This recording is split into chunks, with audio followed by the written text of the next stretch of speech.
ஒரு இளைஞனுடைய உடலில் இருந்து உயிர் பிரியுது என்றால் அடித்தே அந்த உடலில் இருந்து உயிரை பிரிக்க முடியும் என்றால் எவ்வளவு தூரம் அடித்து காயப்படுத்திருக்க முடியும். ஒரு தம்பி மேல ஒரு பெண் குற்றச்சாட்டை வைக்கிற மாதிரி வண்டியில 10 பவன் நகை வச்சிருந்தேன், அதை காணவில்லை. குற்றத்தை பதிவு செய்ய வந்தவர்கள், குற்றம் சாட்ட வந்தவர்கள் முகத்தை மறைக்க வேண்டிய தேவையே வருது. நான் இன்னொருவர் மேல குற்றச்சாட்டு சொல்றேன், அவர் என் நகையை எடுத்துட்டாருங்கிறது குற்றம். குற்றச்சாட்டை சொல்ல வந்தவர் ஊடகங்களை சந்திக்கும் போது முகத்தை மறைத்துக் கொண்டு பேச வேண்டிய தேவை என்பது. அப்படி யாராவது செய்யற வழக்கம் இதுவரை இருந்திருக்கா?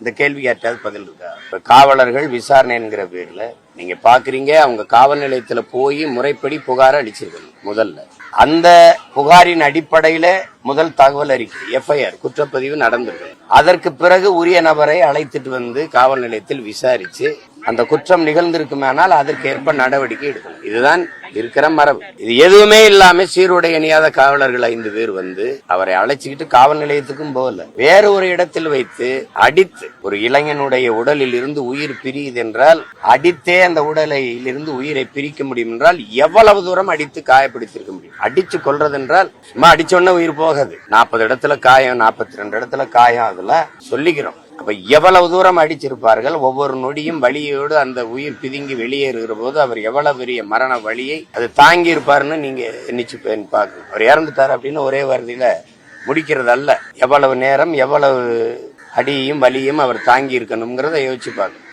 அவர் கனவு என்ன, அவருக்கு தாய் தம்பி, அவருக்கு குடும்பம், அவர் எவ்வளவு பெரிய வாழ்க்கையை கனவு கண்டிருப்பார். அந்த கனவுகள் எல்லாம் ஒவ்வொரு அடிக்கும் கலைந்து கலைந்து சிதைஞ்சிருக்கு.